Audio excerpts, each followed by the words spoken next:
এই আম্মুর জ্বালায় খেলতে এসেও শান্তি নেই। খেলতে আসছে, আম্মু বললো নাকি বাজারে যেতে হবে। তো কী আর করার, আম্মু যেহেতু বলছে বাজারে আসতে হবে, তো সেই কারণে বাসায় গেলাম। তারপর বাজারে ব্যাগটা নিয়ে টাকাটা নিয়ে বাজারে চলে আসলাম।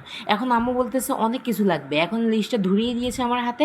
আর আমি এখানে আসে সুন্দর করে ভালো করে দেখে বুঝে বাজারটা করে নিচ্ছি। দেখে দেখে নিচ্ছি, এই যে দেখেন আমার ওইখান থেকে সবজি টবজি কিনা শেষ। এখন আমি এখানে চলে আসলাম মাংস নেওয়ার জন্য। গাইস, আজকে যেহেতু শুক্রবার, তো সেই কারণে আমার মাংস প্রয়োজন।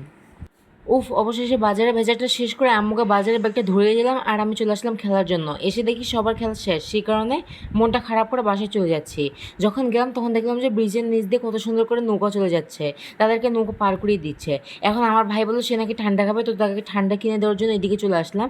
গেস, এদিক দিয়ে আমরা এখন বাসায় চলে যাব। বাসায় যেতে আর ইচ্ছা করলো না, পরে ভালো যে মাঠে আসে, বন্ধুদের সাথে মাঠে আসলাম। তারা নাকি লেমনের এখানে স্পিন করতেছে। এখানে নাকি জার্সিতে লাগলে জার্সিও পেতে পারে, তারা নাকি এখান থেকে 7 আপ বার এগুলো ঠান্ডাও পেতে পারে।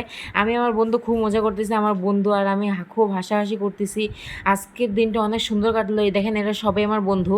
এরা স্কুল থেকেই চলে গিয়েছে, আজকে নাকি তাদের স্কুল খোলা ছিল, বলতে পারেন যে স্কুলে কি যেন একটা হয়েছে, আমি জানিও না। তো আমি আজকে স্কুলেও যাইনি, তো তারা গিয়েছিল, তারা চলে আসছে। এই দেখেন যে ভাইয়াটা পড়ে আছে বাজারে জার্সি, সেই ক্লেমন এখানে কাজ করে। এখানে নাকি 4টা অপশন আছে, এখানে 4টাতে ক্লেমন আছে, 7 আপ আছে, আর হলো 4টাতে সরি আছে, আর একটা জার্সি আছে। তো প্রিয় দর্শক, আজকের ব্লগটি কেমন লাগলো অবশ্যই কমেন্ট বক্সে বলে যাবেন।